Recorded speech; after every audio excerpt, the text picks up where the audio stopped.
Hello दोस्तों, स्वागत है आपका ज्ञान इंग्लिश विद धर्मेंद्र में।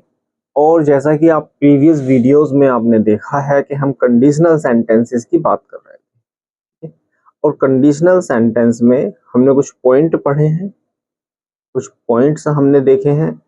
उन्हीं के आधार पर कुछ एग्जाम्पल्स भी आपको कराए थे हमने। ठीक है, तो कंडीशनल सेंटेंस पर ही ये आज की एक नई और वीडियो है आपके लिए। और कुछ पहले 4 से 5 एग्जाम्पल लिखे हुए हैं मैंने, इनको देखते हैं, है ना। कोई एरर तो नहीं है, किस पार्ट में एरर है, अगर एरर है तो ये चीज देखने के बाद फिर एक नया पॉइंट इसी में स्टार्ट करेंगे। ठीक है, तो आइए देखते हैं सेंटेंस। और इसके साथ साथ प्रीवियस रिवीजन भी देखो बहुत जरूरी है। आप कोई भी टॉपिक पढ़ रहे हैं, आप कोई भी सिलेबस पढ़ रहे हैं, किसी भी सब्जेक्ट का पढ़ रहे हैं, जब तक आप रिवीजन नहीं करेंगे, जब तक आप खुद के नोट्स प्रिपेयर नहीं करेंगे, तब तक किसी भी वीडियोस को देख लीजिए आप, है ना, किसी भी बेहतरीन से बेहतरीन टीचर को आप देख लीजिए, वो सब वेस्ट है जब तक आप खुद पर मेहनत नहीं करेंगे, है ना। तो अपने आप पर मेहनत करना बहुत जरूरी है। ठीक है, चलो आइए देखते हैं मिलकर सेंटेंसेस को, इनको। If they cut the trees they would do injustice. भाई, हम पहले दिन से ही हम बात कर रहे हैं, जिस दिन से कंडीशनल सेंटेंस हमने स्टार्ट किया है उसी दिन से हमने कुछ बातें की हैं। कौन कौन सी बातें की हैं कि आपके इस पार्ट में कंडीशन बताई जाएगी, है ना, यहाँ आपकी कंडीशन बताई जाएगी और यहाँ आपका रिजल्ट बताया जाएगा। ठीक है, और ये कंडीशन हमेशा इफ के साथ बताई जाएगी। क्लियर है इस बात में? देखो, कोई आपको डाउट नहीं होना चाहिए। लगभग 4 वीडियोस हम अपलोड कर चुके हैं, ठीक। और अगर आपने चारों वीडियोस देखे हैं तो आपको कंडीशनल सेंटेंस 100% कोई डाउट नहीं रहेगा। कंडीशनल सेंटेंस में 100% क्लियर होगा बिल्कुल। ये टॉपिक आपको इतने इजी वे में बताया है, इतने आसान से आसान भाषा में आपको सिखाने की कोशिश की है, बहुत ज्यादा। देखो, इफ के साथ हमेशा कंडीशन आएगी, ठीक। तो ये कंडीशन का पार्ट हो गया, ये आपका रिजल्ट का पार्ट हो गया। अच्छा, ये दोनों पार्ट आप आपस में जो है इनवर्स हो सकते हैं, है ना, डाइवर्ट हो सकते हैं, इधर से इधर और इधर से इधर। ठीक, दूसरा आपको ये पहला पॉइंट हो गया। ठीक, दूसरी बात आपको ये बताई थी हमने, क्या बताया था कि अगर आपका सेंटेंस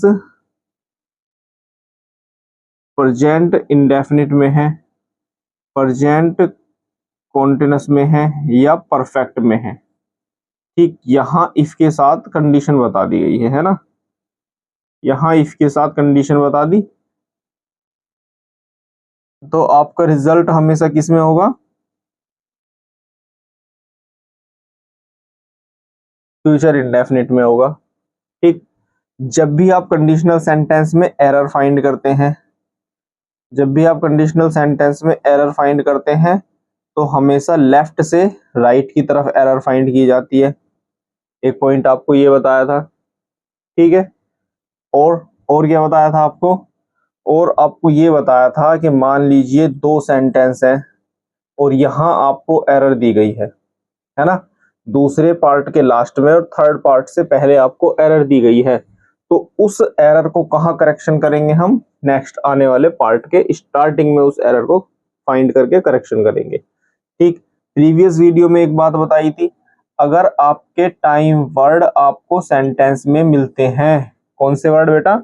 अगर टाइम वर्ड आपको सेंटेंस में मिलते हैं तो जो अभी तक हम लेफ्ट से राइट हम क्या कर रहे थे, करेक्शन कर रहे थे, इसी का चेंज हो जाएगा पैटर्न। कैसे हो जाएगा? वो राइट टू लेफ्ट हो जाएगा, है ना। फिर हम राइट वाले पार्ट में करेक्शन नहीं करेंगे। अगर टाइम वर्ड हमें सेंटेंस में मिलता है तो हम लेफ्ट वाले पार्ट में आके करेक्शन को फाइंड करेंगे, करेक्ट करेंगे उसको। ठीक है, तो यहां तक की चीजों में देखो आपको कोई दिक्कत नहीं होगी ना, यहां तक बिल्कुल सब कुछ क्लियर होगा। इसी के आधार पर देखो सेंटेंस अब, if they cut the trees, they cut कौन सा टेंस हुआ, बताइए कौन सा टेंस हुआ, past indefinite. They would do injustice, would के साथ फर्स्ट फॉर्म है, ठीक है। तो यहाँ ये अपनी कंडीशन फुलफिल कर रहा है और यहाँ ये रिजल्ट अपने आप को फुलफिल कर रहा है, तो आपके सेंटेंस में कोई भी एरर नहीं है। क्या मार्क करेंगे इसमें, नो एरर। नेक्स्ट सेंटेंस देखते हैं, had she had her meals, had she had her meals, she would have a nice sleep.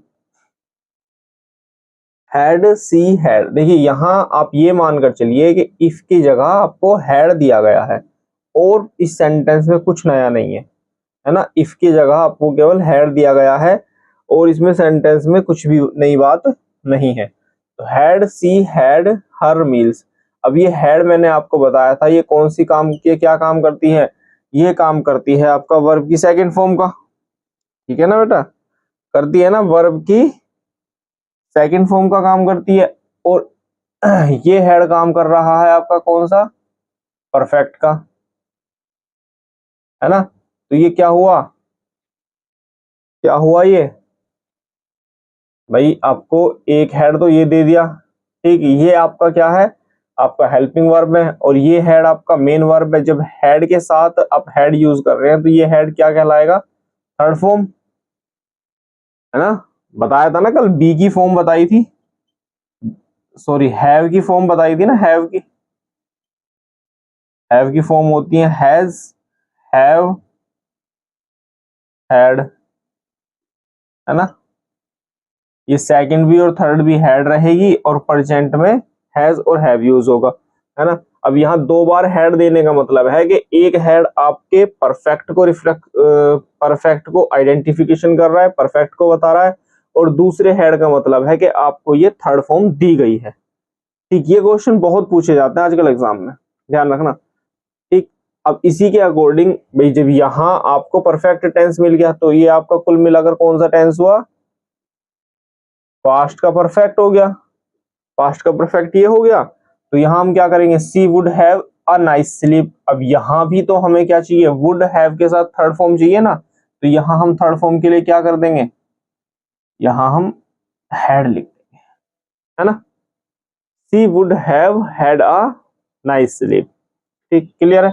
Next sentence देखो, if Ravi is driving his car, हमने बात की है कि प्रेजेंट का कोई सा भी टेंस हो, इंडेफिनिट हो, कॉन्टिन्यूअस हो या परफेक्ट हो, प्रेजेंट का कोई सा भी टेंस हो, ठीक, आपका जो रिजल्ट होगा वो किस कौन से टेंस में बनेगा, वो बनेगा फ्यूचर इंडेफिनिट में, विल के साथ फर्स्ट फॉर्म है तो सेंटेंस नो एरर, ठीक है। सही है, आओ अगला सेंटेंस देखते हैं, if she had her own house, तो सी वुड हैव लिव्ड देयर। तो ये बात हुई if C had her own house, यदि उसके पास अपना घर होता, कौन सा टेंस हुआ, अब ये वर्ब की सेकंड फॉर्म दी गई है और ये सेंटेंस आपका बनेगा पास्ट इंडेफिनिट, ठीक है जी बेटा। ये आपका कौन सा टेंस हो गया, ये हो गया आपका पास्ट इंडेफिनिट टेंस हो गया, ठीक। पास्ट इंडेफिनिट के अकॉर्डिंग वुड प्लस वर्ब की फर्स्ट फॉर्म का यूज करेंगे हम रिजल्ट में, तो वुड और वर्ब की फर्स्ट फॉर्म हो जाएगी लिव, सही है। तो कौन से पार्ट में आपकी एरर हुई, ए बी और सी पार्ट में आपकी एरर हुई, ठीक है। आओ last sentence, if she had trusted him, if she had trusted हम हिम, हैड के साथ ट्रस्टेड मतलब परफेक्ट टेंस की बात हो गई, कौन से टेंस की बात हो गई है, परफेक्ट की बात हो गई है। अब जब यहाँ परफेक्ट के साथ हमें इफ दिया, इफ के साथ परफेक्ट टेंस है मतलब यहाँ कंडीशन हमें परफेक्ट में बताई है, तो हमारा रिजल्ट किस में होगा, वुड हैव थर्ड फॉर्म, है ना। अब देखो यहाँ मैंने बताया ना, अगर दो पार्ट में आपको बी सेक्शन में, ये बी हो गया पार्ट आपका, ये सी हो गया, डी नो एरर हो गया और ये ए हो गया, है ना। अब बी के तो लास्ट में ये एरर आ रही है, अगर हम सेंटेंस को देखेंगे बी के लास्ट में आ रही है और सी के शुरू में आ रही है, यही एरर बिल्कुल सेम है ना, है ना। बी के लास्ट में है और सी के स्टार्टिंग में, तो हम कहाँ एरर ठीक करेंगे, हम सी के स्टार्टिंग में ठीक करेंगे। तो वुड हैव, क्या लिख देंगे, चलो यहां लिख देता हूं ऊपर, would have won the match. ठीक है, क्लियर है ये बात आपको, कोई दिक्कत कोई परेशानी? एक बार सेंटेंस पढ़ के देख लो, एक बार सेंटेंस आप पढ़कर देख लीजिए और फिर चलते हैं आगे।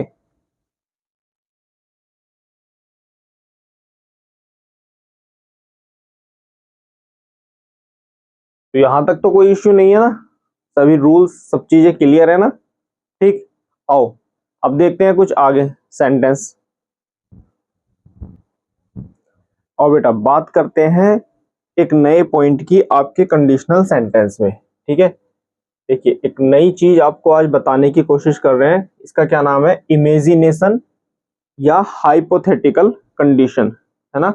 क्या होगा ये, इमेजिनेशन या हाइपोथेटिकल कंडीशन, क्या होता है इमेजिनेशन और हाइपोथेटिकल कंडीशन, आपके क्या होते हैं, समझिए ध्यान से भाई। इमेज, है ना, इमेजिनेशन जो आपका वर्ड बना है, कौन से वर्ड से बना है, इमेज से बना है ना। एक वर्ड है इमेज, लिख दे, है जगह है, इमेज, है ना। इमेज में हमने क्या जोड़ दिया, इमेज में हमने TION जोड़ दिया, ठीक है ना।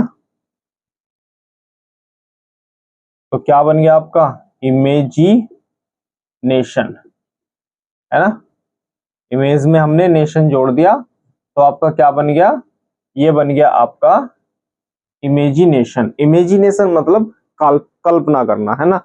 और कल्पना ऐसी चीजों की करना, ऐसी चीजों के बारे में सोचना या ऐसी चीजों के बारे में थिंकिंग प्रोसेस को स्टार्ट करना जो नहीं हो सकती हैं, जो पॉसिबल ही नहीं है ना।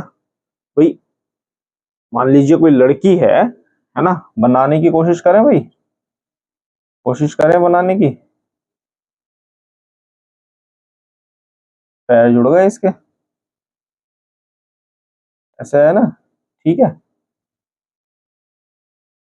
ये और इसकी भैया एक बना दो चोटी,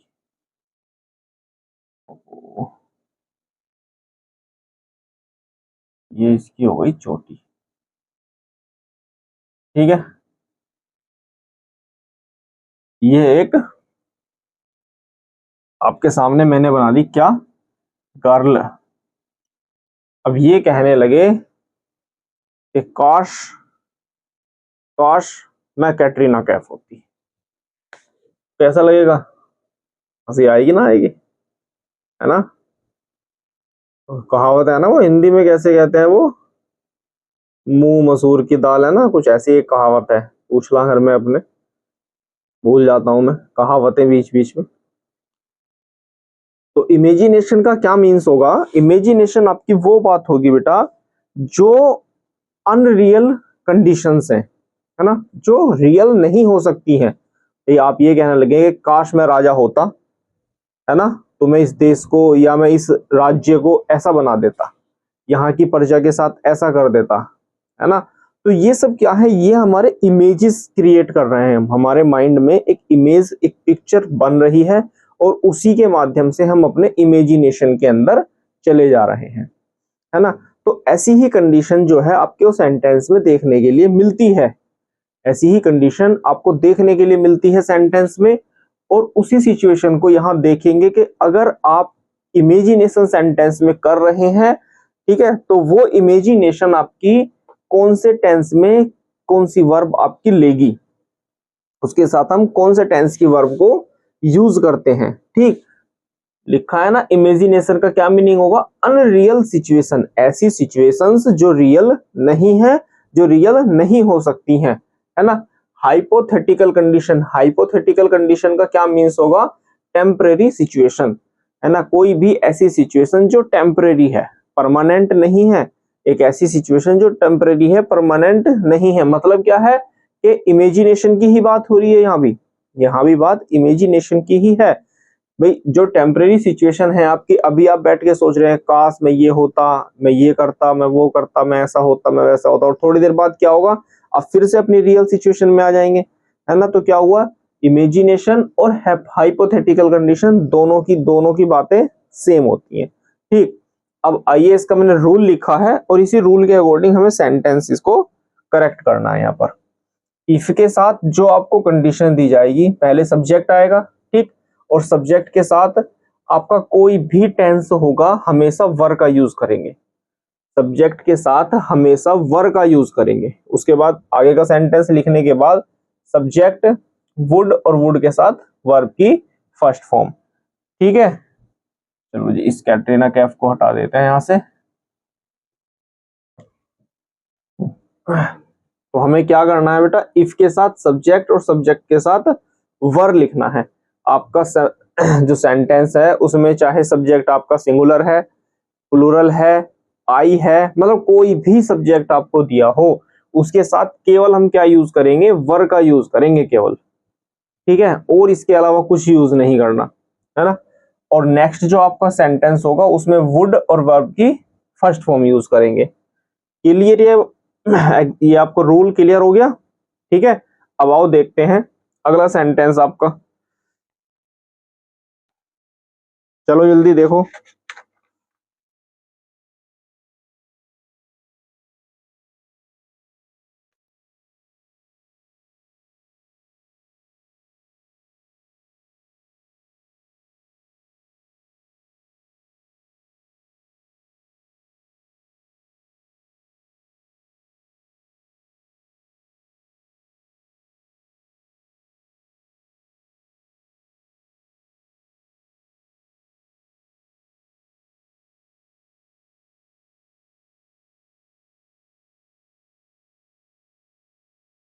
आओ देखते हैं।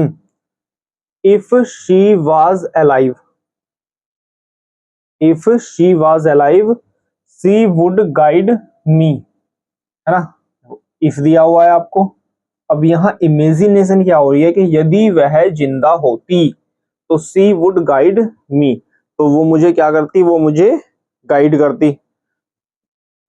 अब मान लीजिए कोई व्यक्ति अभी 2 4 10 दिन पहले स्वर्ग सिधार गया हो, ऊपर भगवान जी के पास चला गया हो, और आप उसके बारे में बातें कर रहे हैं कि यदि वह जिंदा होती या होता तो वो मेरी हेल्प करता, मुझे गाइड करता, है ना। तो ये आप अपने इमेजिनेशन में बातें कर रहे हैं ना।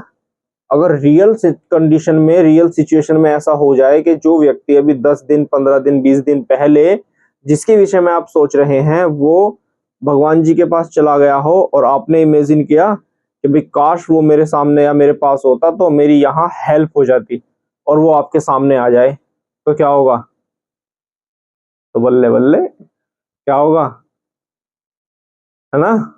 वही होगा जो भूत आने पर होता है।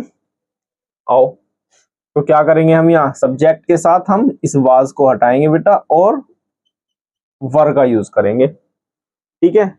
इफ सी वर अलाइव, है ना, if she were alive she would guide me, ठीक है। हो गया सेंटेंस करेक्ट, वुड के साथ फर्स्ट फॉर्म आ गई सेंटेंस में, और कोई एरर नहीं है, ठीक है। If Tarun is a king he would help the needy, यदि तरुण एक किंग होता, एक राजा होता, तो he would help the needy, तो वो जरूरतमंदों की क्या करता, मदद करता, उनकी सहायता करता। तो उसको राजा बनाने के लिए इमेजिनेशन में हम क्या करेंगे, उसके साथ वर का यूज करेंगे ना, के साथ वर का यूज करेंगे। तो if Tarun were a king he would help the needy, ठीक। आओ, इफ आई वाज बिलियनियर, या आप इमेजिनेशन में बात कर रहे हैं कि यदि आप बिलियनियर होते, आई वुड बाय अ रेस्टोरेंट, तो आप रेस्टोरेंट खरीदते एक, है ना। तो जब आप इमेजिनेशन की बात कर रहे हैं बहुत आसानी के साथ आई के साथ वर का यूज कर देंगे। I were, if I were billionaire I would buy a restaurant. ठीक है, देखो number 4 sentence, if I was you you would not help him. ठीक, ध्यान से पढ़ो दोबारा इस सेंटेंस को। इफ आई वाज यू, यदि मैं तुम होता, समझने की कोशिश करना क्योंकि इस तरह के एरर और इंपॉर्टेंट एग्जाम्पल है, ये इंपॉर्टेंट एग्जाम्पल है आपके एग्जाम्स में आजकल इसी तरह से पूछे जाते हैं सवाल, है ना। इसे कह सकते हैं फेवरेट क्वेश्चन है आयोग के। अगर आपके कंडीशनल सेंटेंस से एग्जाम्पल मतलब आपको क्वेश्चन दिया जा रहा है एग्जाम में, तो इसी टाइप के क्वेश्चंस आपको मिलने के 99% चांस होते हैं, क्योंकि ये सबको पता है कि अगर ये टेंस इस टेंस में है तो रिजल्ट इस टेंस में होगा, ये टेंस है तो इसमें चेंज होगा, है ना, ये सबको पता है। लेकिन यहाँ चीजें आकर फंस जाती हैं, यहाँ बच्चे गच्चा खा जाते हैं, है ना। देखो, इफ आई वॉज यू, यदि मैं तुम होता, भाई ये यही कह रहा है ना, ये जो आई है, यदि मैं तुम होता तो you would not help him, तो तुम उसकी सहायता नहीं करते। पहली बात तो ये कि इस वर्ब को यहां से ठीक कर दो। ठीक है, अब देखो, इफ आई वर यू, यदि मैं तुम होता, है ना, तो तुम वुड नॉट हेल्प हिम, तुम उसकी सहायता नहीं करते। भैया ध्यान से देखो, अब यहां ये सब्जेक्ट हो गया आपका 1, ठीक है बेटा, सब्जेक्ट 1 हो गया, और ये हो गया आपका सब्जेक्ट 2। यहां तक पार्ट में कोई दिक्कत नहीं है, कोई परेशानी नहीं है। अच्छा, अब इस पार्ट में हमें क्या दिक्कत है, देखिए जब भी हम बात करेंगे, हम अब ये तो दूसरे के मूड पर डिपेंड करता है ना। देखो जब भी हम बात करेंगे यहाँ के इफ आई वर यू, या यहाँ यू की जगह कोई दूसरा अदर सब्जेक्ट आपका हो सकता है ना। तो अब जो नेक्स्ट पार्ट में आप सेंटेंस में बात कर रहे हैं, और यहाँ जो आपका सब्जेक्ट आएगा वो आपका यही सब्जेक्ट आएगा। यहाँ ही होगा तो यहाँ ही आएगा, शी होगा तो शी आएगा, आई है तो यहाँ आई आएगा। क्यों आएगा? क्योंकि आएगा वो इसलिए, if I was you, sentence को समझो, मीनिंग समझने की कोशिश करो। इफ आई वाज यू, यदि मैं तुम होता, यदि मैं तुम होता, है ना, तो you would not help him. भाई मैं थोड़ी डिसाइड करूंगा कि तुम उसकी सहायता करोगे या नहीं करोगे। मैं ये कह रहा हूँ कि यदि मैं तुम होता, तो ये मैं थोड़ी डिसाइड करूंगा कि तुम उसकी सहायता करोगे या नहीं करोगे। ये तो ये व्यक्ति, ये तो ये जो आई है, ये खुद डिसाइड करेगा ना कि ये आई, ये खुद जो व्यक्ति है, जो खुद माई सेल्फ है, हिमसेल्फ है, वो उसकी सहायता करेगा या नहीं करेगा, है ना। तो यहां हम इस यू को हटाएंगे और यहां भी आई लिखेंगे। आई बात समझ में? भाई मैं अगर ये कहूं कि ये अगर मैं तुम होता और मैं कहने लगूं तुम उसकी सहायता नहीं करते, तो ये तो उस सेकंड पर्सन के सेकंड पर्सन पर डिपेंड करता है ना, है ना, उसके सेंस पर डिपेंड करता है ना, उसकी फीलिंग्स पर डिपेंड करता है कि भाई उसका मन है वो हेल्प करेगा या नहीं करेगा। लेकिन मैं अपनी बात कर रहा हूं, तो मैं अपनी बात कर रहा हूं, तो सेकंड सेंटेंस भी आपका आई से ही स्टार्ट होगा, मतलब सेम सब्जेक्ट रहेगा जो सब्जेक्ट आपका यहां होगा। ठीक है, 2 करेक्शन थी, सेंटेंस में आई के साथ वर का यूज किया, और यहां ये सब्जेक्ट थर्ड आप इसको लिख सकते हैं, है ना, सब्जेक्ट 1 फिर वर फिर सब्जेक्ट 2। अब इस रूल को आप ऐसे भी लिख सकते हैं, देखो, if plus subject 1 plus were subject 2, ठीक, और उसके बाद ये सब्जेक्ट 1 ही यहां आया है ना, तो इसको 1 बना दो, फिर subject 1 plus would plus verb first. ठीक है बेटा, देखो ध्यान से, ये रूल बिल्कुल ध्यान से समझ लो, यहीं से एग्जाम्पल आएगा आपका, है ना। TGT, PGT, LT grade, SSC, bank, यहां से ही क्वेश्चन पूछा जाता है आपका, अगर कंडीशनल सेंटेंस से आपका एग्जाम्पल दिया होगा तो। अब नेक्स्ट सेंटेंस देखते हैं। If she was him, if she was him, she was him की बात हो रही है इमेजिनेशन की, तो पहले तो वाज को हटा के हम वर का यूज करेंगे। इफ सी वर, यहां हिम नहीं होगा, यहां सब्जेक्टिव केस का यूज करेंगे, ही आएगा, ठीक है। ऑब्जेक्टिव केस नहीं होगा, देखो दूसरा भी सब्जेक्ट ही आएगा ना आपका, ऑब्जेक्ट नहीं आएगा तो सब्जेक्ट लिखेंगे, ही, हिम का सब्जेक्ट क्या हुआ, ही हो गया। इफ सी वर ही, तो he would not tolerant this nonsense. भाई जब बात आप उस लड़की की कर रहे हो, सी का मीन्स किसी लड़की की बात हो रही है, जब आप बात उस लड़की की कर रहे हो तो वही तो डिसाइड करेगी कि वो टॉलरेंट, वो उस नॉनसेंस को टॉलरेंट करेगी या नहीं करेगी। ये ही की बात थोड़ी ना हो रही है, ये ही थोड़ी ना टॉलरेंट करेगा उस नॉनसेंस को, है ना। जो भी नॉनसेंस हो रही है उस नॉनसेंस को ये ही थोड़ी ना टॉलरेंट करेगा, है। कौन करेगा, हमारा सब्जेक्ट वन करेगा, सब्जेक्ट वन करेगा ना। तो ये आपका क्या होता है, देखो दोबारा से लिख देता हूं, सब्जेक्ट वन वर आ गया, ये आपका सब्जेक्ट टू हो गया, ठीक। और यहां भी हमें क्या करना है, सब्जेक्ट वन करना है। इफ सी वर ही, तो she would not tolerant the nonsense. Clear है सेंटेंस, कोई दिक्कत, कोई परेशानी, बताओ जल्दी, एक बार ध्यान से देखो।